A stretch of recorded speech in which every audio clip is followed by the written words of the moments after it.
Friends, welcome to Radhika kitchen. ఈరోజు మనం చేసుకోబోయేది సగ్గుబియ్యం అట్లు. మీరు కూడా ఇంట్లో ట్రై చేయండి, సూపర్గా ఉంటాయి. చాలా క్విక్గా టేస్టీగా వస్తాయి. ఈ రెసిపీని ఎలా చేయాలో నేను చూపిస్తున్నా.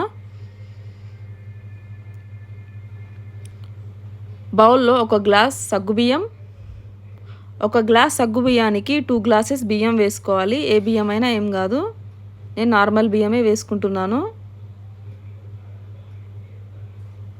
ఫస్ట్ టైం నా ఛానల్ చూస్తున్న వాళ్ళు సబ్స్క్రైబ్ చేసుకోండి. మీకు ఏమైనా రెసిపీస్ కావాలంటే కామెంట్ చేయండి. ఇలా వాటర్ వేసుకున్న తర్వాత వీటిని శుభ్రంగా వాష్ చేసుకోవాలి 4 టైమ్స్. నేను ఇలా 4 టైమ్స్ వాష్ చేసుకున్నా. ఇలా వాష్ చేసుకున్న తర్వాత నైట్ అంతా నానపెట్టుకోవాలి. ఇలా నైట్ అంతా నానిన తర్వాత ఇప్పుడు వీటిని మిక్సీకి వేసుకోవాలి.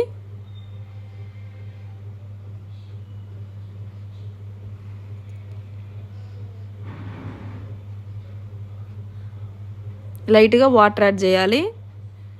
ఇంకోండి, ఇలా నేను చూపిస్తున్న విధంగా మెత్తగా మిక్సీకి వేసుకోవాలి.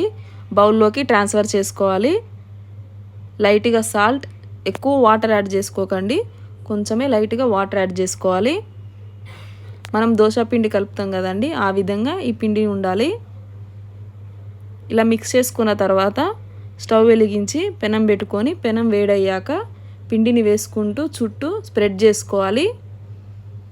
మంటను మీడియం ఫ్లేమ్లోనే ఉంచాలి. ఆయిల్ అప్లై చేయాలి. ఒక సైడ్ ఇలా రోస్ట్గా కాలిన తర్వాత ఇంకో సైడ్ కూడా ఇలా రోస్ట్గా కాలాలి. అంతే అండి, సగ్గుబియ్యం అట్లు సర్వింగ్ ప్లేట్లోకి సర్వ్ చేసుకున్న తర్వాత మీకు నచ్చితే లైక్ చేయండి, షేర్ చేయండి, కామెంట్ చేయండి, సబ్స్క్రైబ్ చేసుకోండి. Thank you.